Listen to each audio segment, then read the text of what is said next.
We all have a way of looking at life and reality. And yes, our children may be dismissed. Y'all go right ahead. Weren't they wonderful today? Yeah.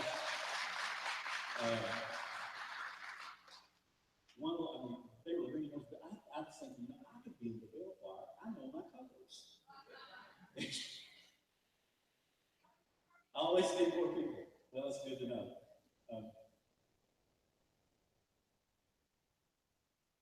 Psychologists tell us that we all need this idea of looking forward to something. There was a study in the Netherlands a few years back that researched the issue of the effect that going on a vacation had for people. And going on a vacation, they found out, has a positive effect for the quality of life. And that was issued in one of their journals on quality of life. That looking forward to and the planning and the anticipation of vacation was something that was good for human life. It was good for the part of the human experience. And I didn't have to do research to turn that to me. You know that, right? When you have something to look forward to, and there's a sense of anticipation, that is what the very essence of hope is. It is the very essence of hope. So we look at vacations, and we know that if that's, think about this. If that's the only thing that we look forward to, and we take a yearly vacation, then we may have 2 months out of the year that our quality of life is, well, I just can't wait for the next vacation. Let me just say this. This is the downside of that research. The downside of that research is you usually have to come home and go back to work. You know that, right? I mean, is there anything worse than the last day of vacation? Well, there are some things you can think of, right? But I mean, it's that last day when everybody's sad and it's just like back home and you get back into the routine of life and then you get real stressed out because you maxed out your credit cards and some of those things. But we need hope. The idea is that we need hope. Now I want us to look at the scripture this morning. The Gospel of Luke. Luke was a physician as well as a historian. And Luke gives the most meticulous account in his account of the Gospel and a picture of Christ. And one of the things that we see here is that we see that the angel comes to visit Mary with some good tidings. It was in the 6th month of Elizabeth's pregnancy that God sent the angel Gabriel to Nazareth, a village in Galilee, to a virgin named Mary. She was engaged to be married to a man named Joseph, a descendant of King David. Gabriel appeared to her and said these words: "Greetings, favored one, the Lord is with you." Confused and disturbed, Mary tried to think what the angel could mean. The angel said, "Don't be afraid, Mary, for you have found favor with God. You will conceive and give birth to a son, and you will call his name Jesus. He will be very great and will be called the Son of the Most High. The Lord will give him the throne of his ancestor David, and he will reign over Israel forever. His kingdom will never end." Mary asked the angel, "But how can this happen? I'm a virgin." The Lord replied, the angel replied, "The Holy Spirit will come upon you, and the power of the Most High will overshadow you, so that the baby to be born will be holy, will be called the Son of God. What's more, your relative Elizabeth has become pregnant in her old age. People used to say she was barren, but she has conceived a son, now in her 6th month. For the word of the Lord, for the word of God, will never fail." Mary responded, "I am the Lord's servant. May everything that you have said about me come true." then the angel left her. A few days later, Mary hurried through the hill country of Judea to the town where Zechariah lived, and she entered the house and greeted Elizabeth. At the sound of Mary's greeting, Elizabeth's child leaped within her, and Elizabeth was filled with the Holy Spirit. Elizabeth gave a glad cry and exclaimed, Mary, God has blessed you above all women. Your child is blessed. Word of the Lord. This idea of hope is this idea of moving forward in our lives. Now, the backdrop of this story that Luke gives us is this. The backdrop is that what was happening to Mary just did not happen. It was her, yes, it did happen to her personally. But there was a whole context by which this thing was progressing in God's plan. We have the giving of the law in the Old Testament, the giving of what the prophets prophesied of the coming Messiah, and through the prophets and the writings, that there would indeed be a Messiah that would come for the nation of Israel. That was a promise that God had given. It was given in that context that it had been 400 years between the Testaments, between the Old Testament and the New Testament. Those were a dark period of time in many respects because there had not been any prophetic revelation of God in that period of time. The ink of Malachi's pen was dry. God didn't come in a till the angel appeared. He appeared first to Simeon and to Simon, and then to Mary.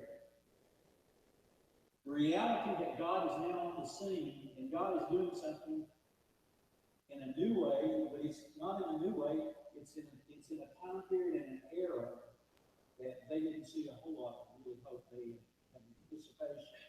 That was about it.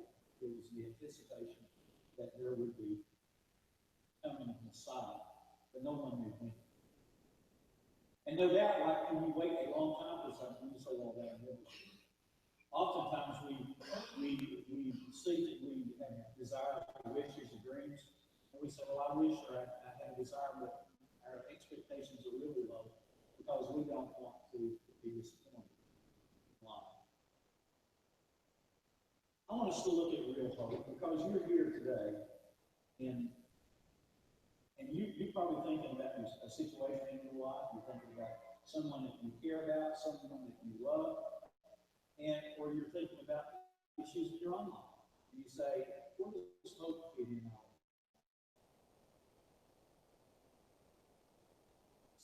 It's when you pray and God is sending you silence. Is this thing about God, is it just kind of like a wishful thinking? Or is there really a foundation for real hope in your life? What about if you have a loved one that's sick and you're praying for them, you're praying for healing? Well, what about if you're having a financial struggle and you pray and yet it seems like month after month there's more money and more bills and less money? Or if you're praying for a child or a grandchild and you've been praying a long time. How about a single person who's just had a bitter breakup? Is it possible to hope in him that there can be some sort of somebody in the future? How about in your own sin, in your own struggles, the reality of the things that on a personal level. I've done this as well. And all the years is I don't see much hope of changing me just the way that I am. Or if you've lost a loved one, and life just seemingly just kind of smacks you right in the face, and you say, I just don't know how to move forward in my life. When you're dealing with grief in your heart. All of these real life issues are real life issues of hope that we all deal with. And when we look at this idea of hope, real hope is based on more than just a feeling. You got to get that. It's based on more than a feeling, more than a premonition, or more than just being positive or pumping up your faith to believe. Real hope is the expectation that God works good for us, within us, and through us in the person of Christ. It is a hope that says, Lord, I entrust in you, and I'm leaving the outcomes to you. That's what biblical hope is. Biblical hope, then, is a firm, confident expectation that God in his nature is really good. That yes, there is a world that we live with a lot of evil, and we have a lot of evil things going on. But behind the reality of all of that, there's a greater reality that is operating in its work, and that is the hope, and that is the reality of hope, and that God is actually on the scene. That God is working in ways that we perhaps cannot see. So I want you to look at, I'm going to give you an acrostic this morning. Acrostic is that this issue of hope. It's H-O-P-E. So a question, okay? I want you to think about this. I want to ask you to take notes on this and to look at this issue of hope and say, how can I integrate hope in this area of my life? Into my life, into my perspective, into my outlook. How can hope, the reality of hope, how can that be integrated in my life? Because the reality is this. If you live your life based on circumstances, there will always be some sort of negative circumstance that will capture your attention and will cloud your understanding, will cloud your perception. Ask you raising your hand right now. We may just all do it so everybody knows it. Is anybody here facing circumstances sometime? Okay, just about a handful of you. Just about everybody is facing, including me. We're all facing circumstances of some kind. I want to digress just a minute and give you a story from history. This is, you all know the mythical legend of Santa Claus, right? Y'all want to talk about? Y'all need to talk to me. Okay. Are y'all looking? Say something. I'm with you, Greg. Okay, here we go. So, the guy that kind of wrote, popularized and that we know the job and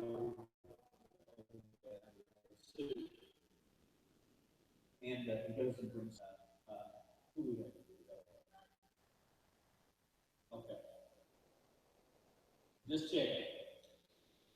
So, we know that there was a real St. Nicholas.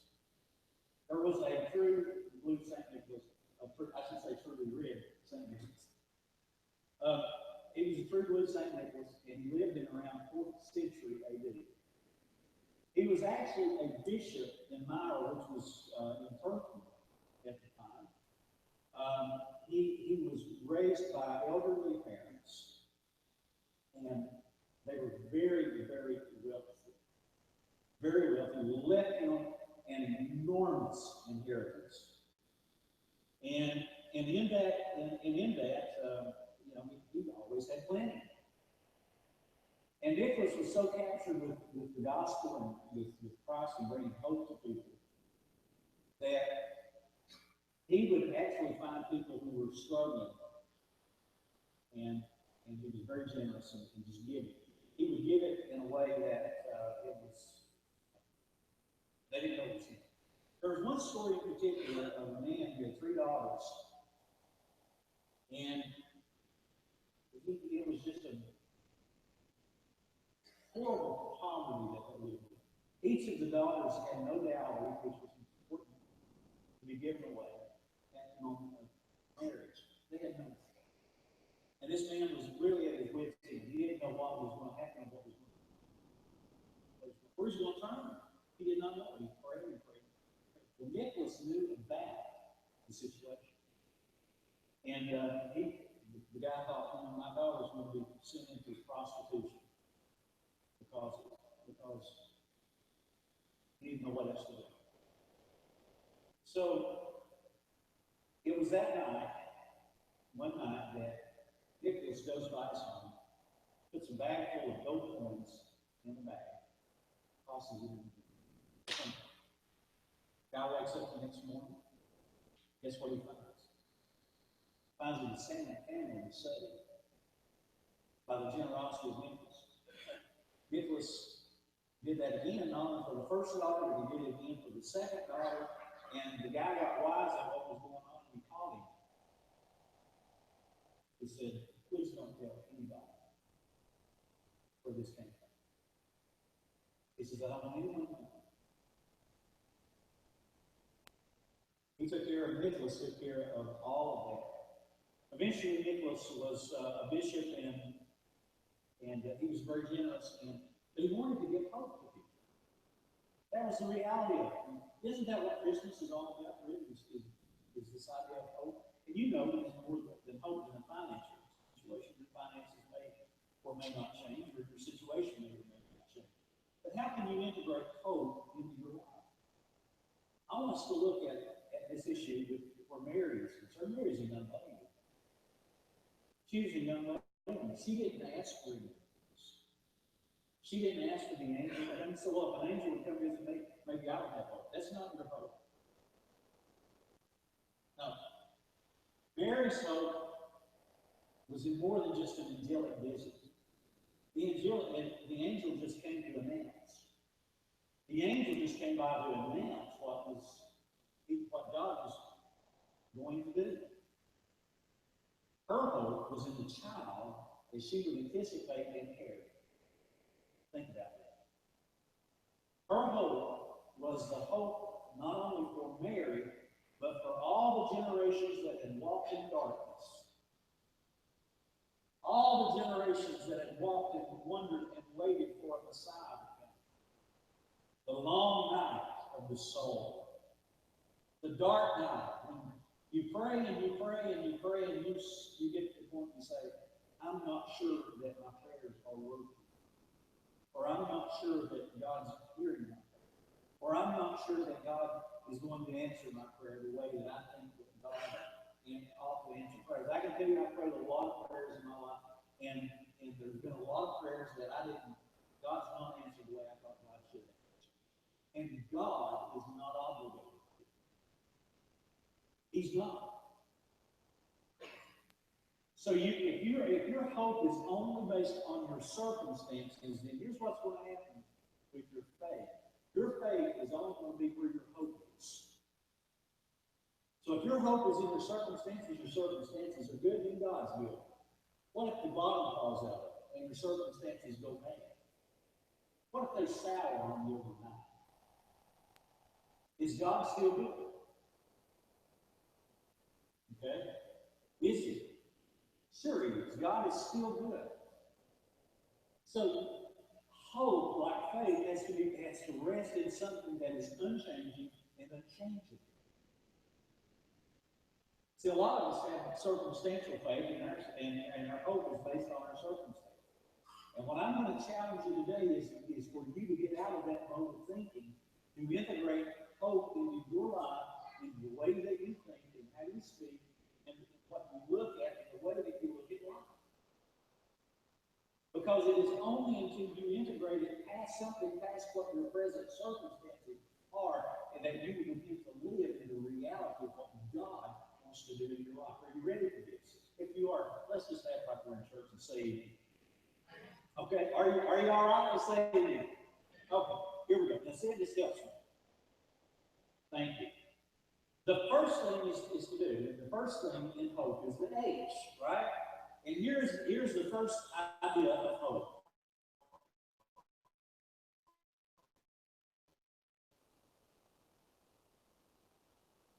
Hope is this. Hope recognizes that the hand is at work even when the hand of God is at work, even when you cannot see it. And I want you to think about this. Mary didn't ask for this. It was just out of the blue. This angel says, Mary, you've been highly favored of God. You are going to come and you're going to deliver a child who's coming in this long series of prophetic revelation that's given from the prophets of the Old Testament, and you're coming in fulfillment of that. And she's like, me? Yes, you. It was the anticipation of most Jews of that day, that Messiah would come, that there would be a deliverer who would come and rescue them. That would be a kingly kind and inaugurate peace. It would be reflective of the peace in the era that David was the king. A whole lot of peace after that as a nation. And so God comes on the scene in a moment of darkness when people could least expect it, and God did something miraculous, and God did something that was good. So recognize that the good hand of God is at work in ways that you can't see. Now that's important, because we walk by what? Faith and not by. That's my problem. I walk by. I am very inclined to walk by what I see and not by what I know. So notice here, the first thing is that that God was at work. Well, had God not been at work the whole time? Yeah, God had been at work the whole time. Even in the silence and in the darkness, God was at work. Aren't you glad? You say, but I can't see it. You don't have to. You're not God. The reality is that the hand of God is at work even when we can't see it, and even in the darkness. Even in the moment, in the times that you say, I just don't see how the situation can change. I don't see how anything good can come from this. I don't see this. God is working in ordinary people and in obscure places. And that's what we see. Mary was just a peasant girl. Just an ordinary peasant girl. And to top it up, she was not from the religious center of Jerusalem. No, Mary was she was from this little Hoda village. Is there a little place called Hoda? I'm talking about. It's like she's even though.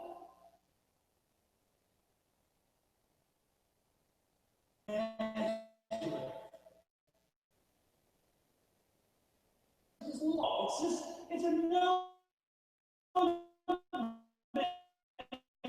You don't want to be there after dark.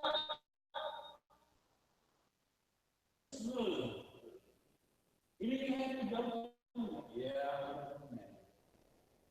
you get it? God works in ordinary people and in obscure places. You say, man, I've been on the backside of the desert. Great. That's where God goes. I don't see his hand at work. Well, that's all right. You don't have to. God's on the backside of the desert. Notice where he comes to Moses at. In a burning bush. He's in the desert. You might see that. Think about what we do with Jesus was today. We jump over, there would be social media. Good thing God doesn't let us know all these things. He comes to obscure places in ordinary people, and God does his good work in the ordinary. Aren't you glad? You said, well, that's me. Anybody here ordinary? Ordinary. Got challenges in life, you've got problems, you've got difficulties, you pray and you struggle, you feel like your faith one day is pretty good, the next day you feel like you're rock bottom, and you're like, oh man, it's this issue of hope. I wish I could integrate it in my life. Well, I'm going to begin to think about how you begin to pray. And this is how I would form a prayer or something. I say, Lord, I am thankful that I don't see your hand at work in what I'm dealing with right now, whatever that is. But I know that you in obscure places and even in the dark. And I think about this. Now, this is the idea of faith. This is what faith is. The Lord, you know how I feel. But I'm thankful that to know that the hand of God and your hand is at work in ways that I don't see and I don't have to. You have to say that up front, and you have to think about that up front. If not, you will be consumed with circumstances, with obstacles. Now, Mary asked a very honest question as she was dealing with this angel. The angel came again. She was not expecting. This is the issue of hope. Is this for a firm faith to face obstacles is through Christ. Is that your faith? Your object of your faith. The object of our faith is not in our what? Circumstances. The object of our faith is in Christ. So notice here, she was confused and disturbed. Mary tried to think what the angel could mean. Don't be afraid. You know, everything the angel says, please don't be afraid. I've got good news for you. Have found favor with God. You will conceive and give birth to a son. You will call his name Jesus. He will be great and be called the Son of the Most High. The Lord will give him the throne of his ancestor. He will reign over Israel forever. His kingdom will never. Matter of fact, the second part of this will come in the second part. Obstacles. You're going to deal with obstacles. You've got to say, what is the object of my faith? Is the object of my faith in my circumstances, or is it the reality of Christ? As the baby was growing, as the baby was growing in Mary, guess what Mary's hope was? Mary's hope was in the child that we would deliver. And Mary would need the deliverance that that child would give. Mary would need the deliverance that the Christ child would give. So as Jesus was growing inside of her womb, the child that she would deliver, as the song said, and Mary would would soon deliver her. But the God came to earth in a way that is personable, in a way that is tangible, in a way that you recognize the favor of God. Is there any other human being, perhaps, that is in Earth's history that has made an impact upon lives and upon nations and upon communities in the person of Christ? Think about what he said, what he did. He went where there was hurting. He went where there was the blindness, and he went where there was people who were in their sins and could find no way out, who were lost and separated from the God who created them in his image. And Jesus comes to right where they are. And notice this in the most vulnerable fashion as a child. The most vulnerable fashion. The reality that he would come to where we are. And then he would show us God the Father. His life would reflect the life of his dad. His life would reflect the life of the Heavenly Father. Think about what Mary faced in going through the reality of his Mary felt childbirth pains. Jesus' birth was not miraculous in the sense that she had no pain. She delivered the baby, and it was painful. The conception of immaculate was the conception of Christ in her. It was supernatural in that regard, yes. But her childbirth was very, very. And I'm thinking about Mary as she had everything in her heart that was pouring out for this child. That she was highly favored, chosen by God to carry Jesus. and what impact that he would make in the life, in their day and time. What impact would he make in that? And what impact would this one solitary life be in the whole course of human history? How people's lives could be changed, and there could be instilled in them a sense of hope. That obstacles are, yes, indeed, they're obstacles, but the object of our faith can be something more than our circumstance. So no doubt Mary prayed. And I'm thinking perhaps the loneliest time in Mary's life is as she followed Jesus to the mock trial and the crucifixion. The heartache of a mother. The heartache of a mother that watched her son die on the death on a cross that was the most vilest form of execution given by the hand of the Romans. The reality of her heart. You know, Mary didn't ask for anything. But she was highly favored of the Lord. You will face obstacles in your life.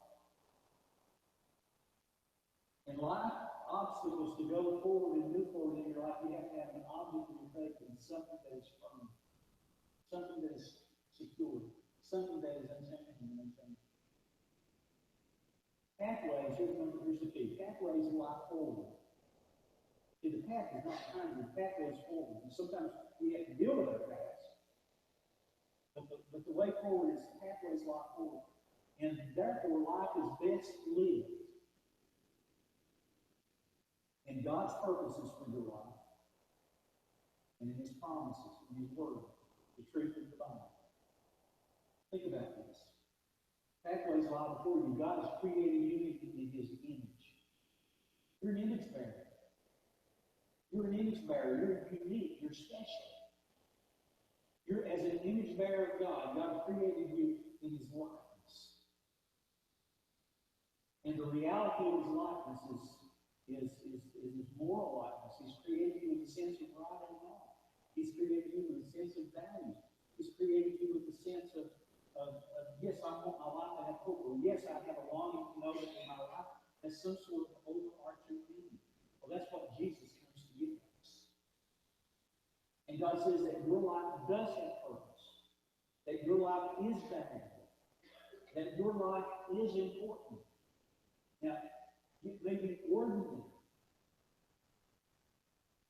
But remember, God works in ordinary ways through ordinary people to do extraordinary work. He has done it in countless of lives, and bringing folks from the brink of death itself or the destruction of their own life to a place of hope, and then instilling within them the power and the ability to bring encouragement. See, some of you have been through things that only you have gone through. And when somebody pours their tears out on you, you can say, you know what, I have been there, I understand that. It is the reality that God has given us this precious gift of hope that we can, like a bag of coins that we can throw up into an open window. To say that your life matters and it has value. And it's important to God. And that you're not defined as a victim of your circumstances. But you have been given the greatest reality of hope. And that hope is sure and it is steadfast. And yes, circumstances will come and go. The night will fall. But there is daybreak that's coming. The pathway before you is a good pathway. Why? Because the hand of God is at work in working good in our lives. And yes, we will face obstacles, but the object of our faith is not our circumstances, but it is in the very reality of who Jesus Christ is. And the same Jesus that Mary carried, she gave birth to, is the same Jesus that can be birthed in our hearts. You can know the reality of it. I remember when he captured me at the age of 15. Man, captured my heart. I couldn't shake it off. I mean, the reality of it.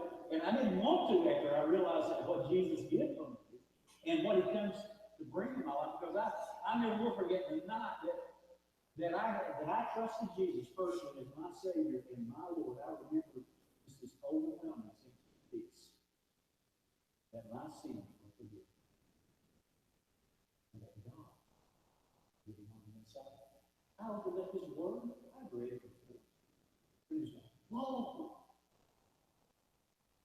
And I began to see that Jesus was walking with me. That we're not left alone. To walk and live our lives alone. That my life had meaning and purpose. And the reality is I couldn't shake it, didn't want to. The reality of it is it shaped my life through all these years, but it happened in a definitive moment in my life. And I said, you know what? I'm going to quit trusting what I see. I'm going to trust you.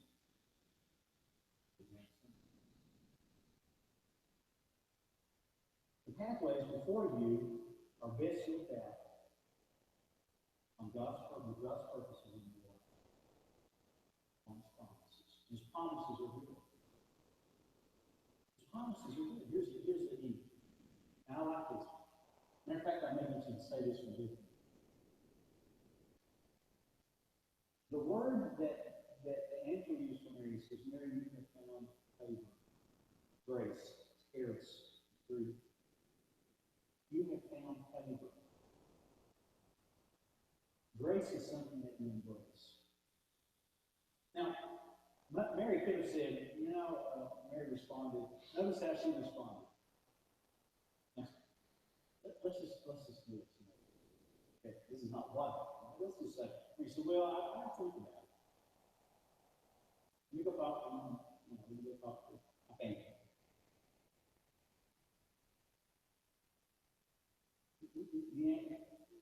Or when we vote on it. We want to kind of take a vote on God's plan for us sometimes, don't we?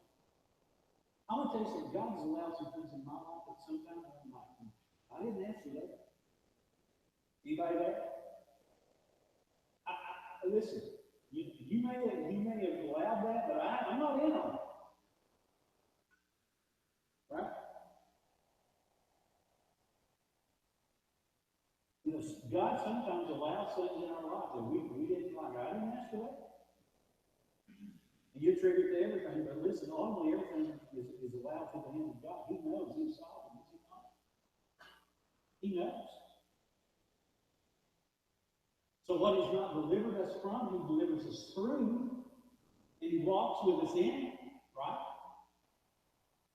So notice Mary's response. And we can find, honestly, I resisted God for a few months. I knew he was working in my life and dealing with me about my relationship. And I knew that I was empty and I was lost. I knew that. And I was in church. Heard every sermon. Slept to a bit. Did.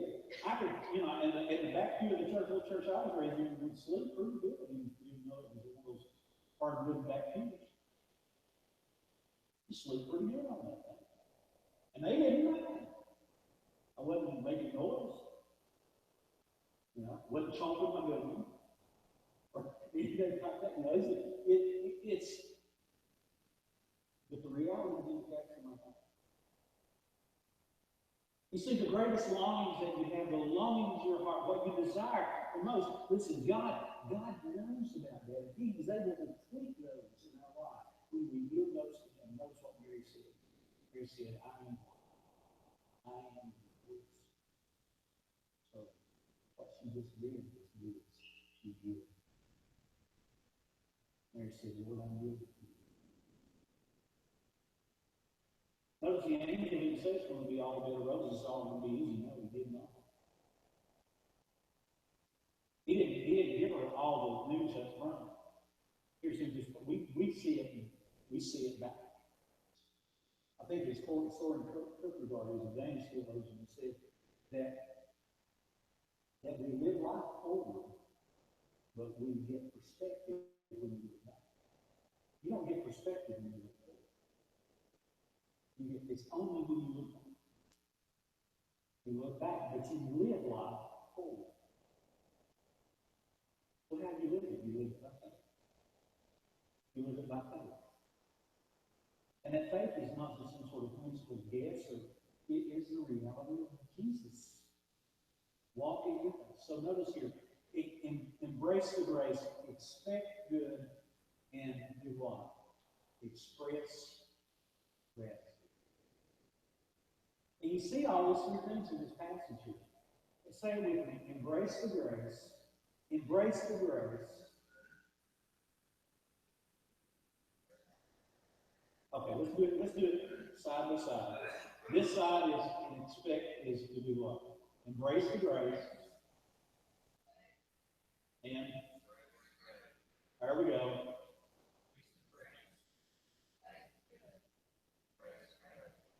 There you go. So that, listen, if you wait for your circumstances to change to express gratitude, that's what happens. Never see it. You never see it. You never see the way that God is working in your life to help you through. It's C.S. Lewis, I think it was said, that the reality of the Christian life is a life of gratitude. I've seen some of the most difficult people through the most difficult circumstances, even in poverty, express the reality of God's gratitude. They didn't have a lot. I remember a man in my history he was in our church years ago. He didn't have a lot, but boy, he had gratitude. And I was always encouraged for him because I knew that he never did have a whole lot. He had a cat that he loved. That cat was like family.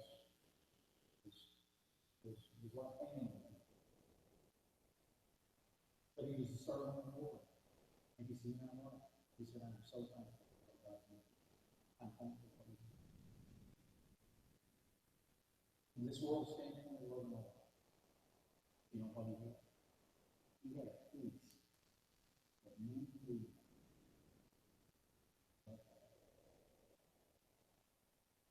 Peace in knowing God. Peace in the reality of Christ. Lord, I'm so I'm embracing this. We embrace it for salvation. We embrace it for God's people. We embrace it in circumstances. You say, I don't know how I'm going to do this. You embrace the strength that God gives you at that moment, at that time. You embrace it. You embrace it for that moment and that time. I don't know how I'm going to do it tomorrow. You don't have to do it tomorrow. You embrace it. You expect God is at work and doing something good that you can't see. And you express gratitude. Lord, I'm thankful, even though I can't see that.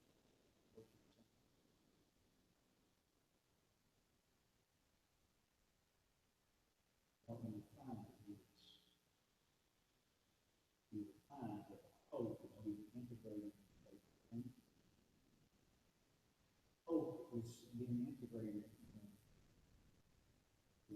your works. Hope is being integrated in your actions.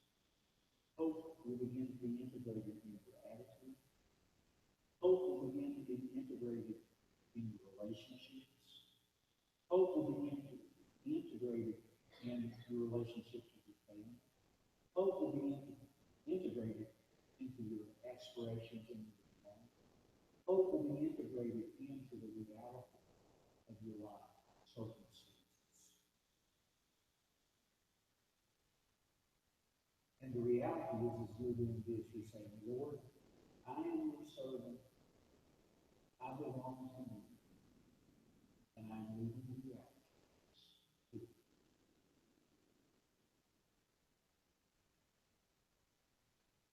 careful, careful feet, that we can live, and we can take the next step forward. Because there is God. Father,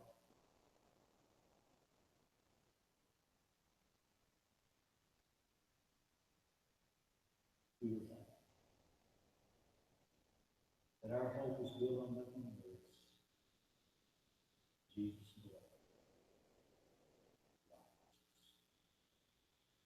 Lord, we dare not trust the sweetest friend that we believe in. Jesus' name. His oath, his covenant, his blood of support me and all around us in this world. We're leaving all our hope and stuff on Christ's sake. All of the ground is sinking.